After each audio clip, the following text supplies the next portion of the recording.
Steve, nice to have you and Mushroom here in Finland and at the Dark River Festival. Great to be here. First time in Finland, actually. Yeah, you told that at the show, and we were thinking that about before the show. That is this the first time the Mushroomhead is here? So now we know it's first time. Yes, so, correct.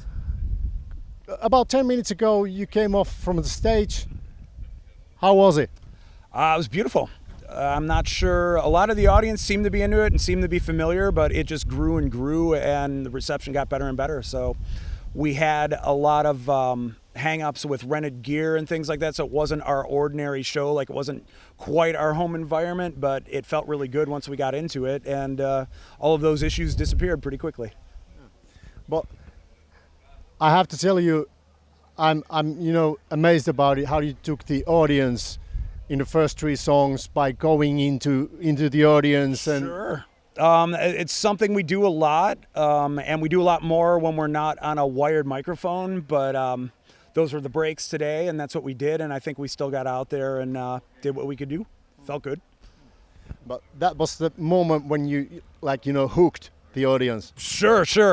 Attention spans being what they are in today's world, it's good to just go right into it as fast as you can. So the set's built that way too. A lot of the energy is up front. So, you dive in with both feet and you hit them hard.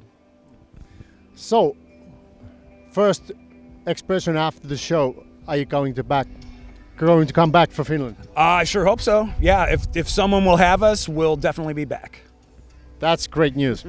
For all the Finns who love the show here at the Dark River Festival. Hey, if you have a normal show, all the stage stuff and all the masks and that, what kind of process is that to get ready for the show? How does it take you, how many hours? If you're talking day of show, it takes a couple of hours to get in the costume and get all the makeup going and everything. But if you're zooming out in the larger picture, it's months of preparation, a lot of really talented people doing a lot of hard work for months on end, from pouring the masks into the molds, from making the molds, pouring them, painting the masks. All of that's a pretty involved process, and it takes quite a while, but it's streamlined now to where everybody knows what they're doing pretty well, and we got a lot of good people on board making it happen.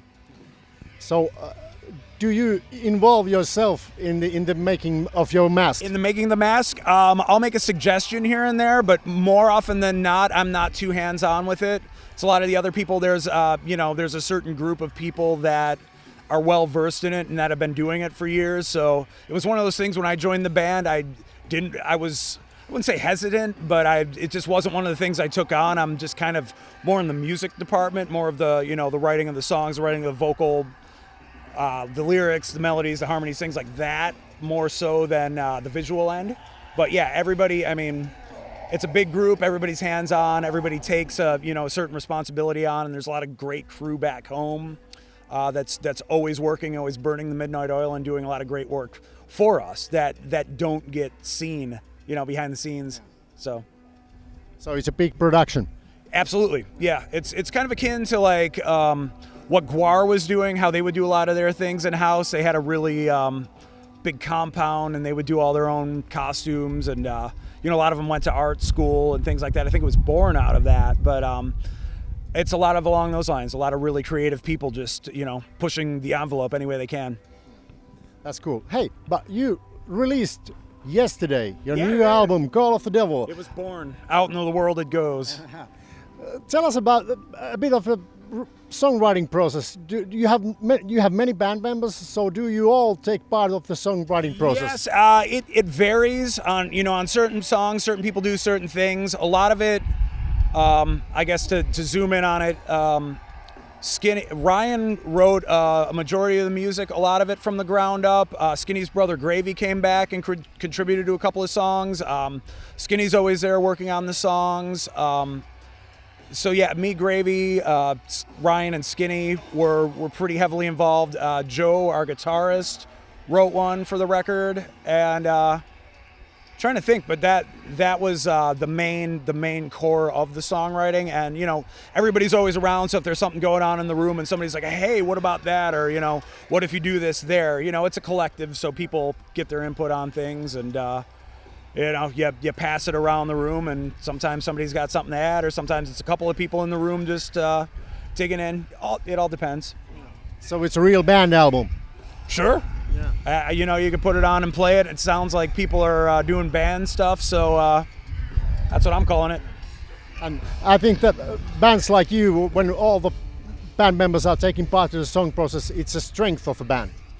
Sure. And I think it's just, the mentality that people go into it with, and knowing where it's been and where it can go. And sometimes even just letting the music drive, letting the music take the steering wheel and dictate what goes on with it. Because a lot of these on this record, we didn't know what we were getting into with it. Or like they'd send me over a song to work on and I hadn't heard anything about it. Hadn't heard any preconceived notions. Nobody said, I'm sending you a ballad, or I'm going to send you this metal song. It was just like, hey, what do you think of this? And then I would add vocals to it, and maybe it would go in an even a different direction. Sometimes you sing melodically over something heavy and it puts a different spin on it, or, do the exact opposite. Or sometimes you do exactly what you think is called for. But, it's all reactionary. It depends on what you get and how you're feeling that day. So now you're on tour and you're actually promoting the new album, and tomorrow you're heading to UK. Yes, yeah. A lot of travel early on this one. We had a hell of a time getting over here, but we didn't have to miss any shows, and nothing got too out of sorts. We just had a long time in the States before we were able to get out of the airport. We ran into some weather problems, but made it over in time, and both shows have been really good. So on we go. And you came here from Germany, if I got it right. Yeah. Mm-hmm. How was Germany? Germany was great. Good, really good, solid first night. Crowd seemed to really be into it. It was a hot room, but all was well. And the people, the audience makes it more hotter. Yeah, of course. Well, what do you do? It just didn't seem like they had the AC on very much. But hey, it makes it better. Sweaty metal audiences are good. Couple questions before I let you get on the next stop, which is Southampton, if I remember right. Yeah.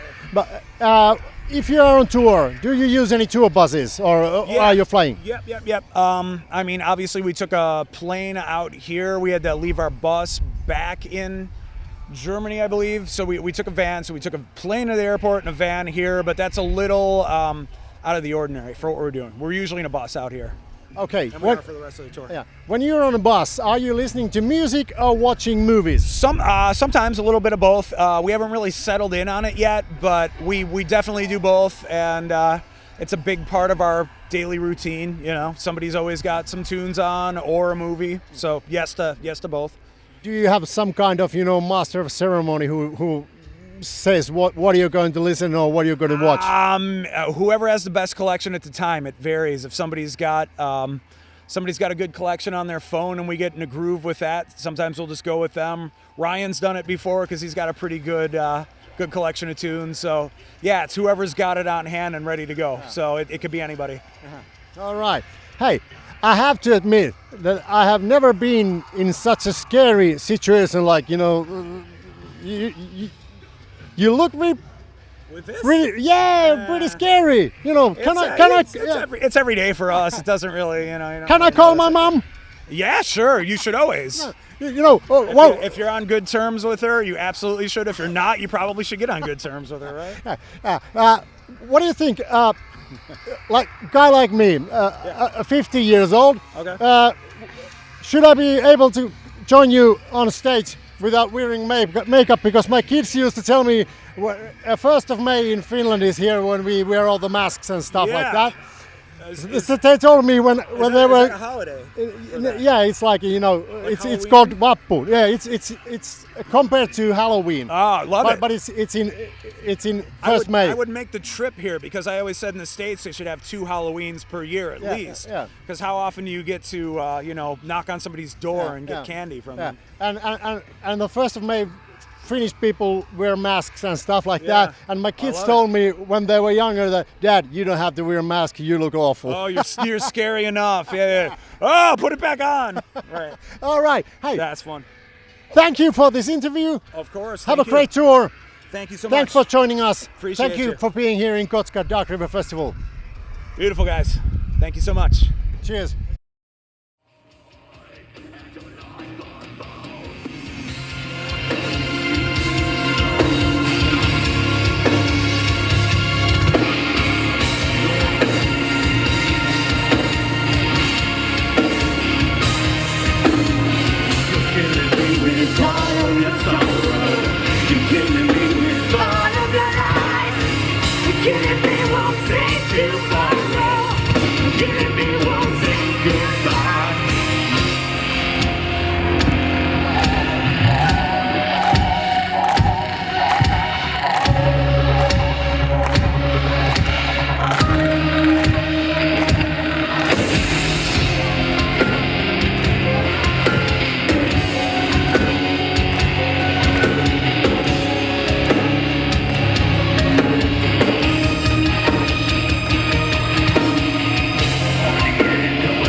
This is Steve Rauckhorst from Mushroomhead, and you are watching Southeast Rec Metal.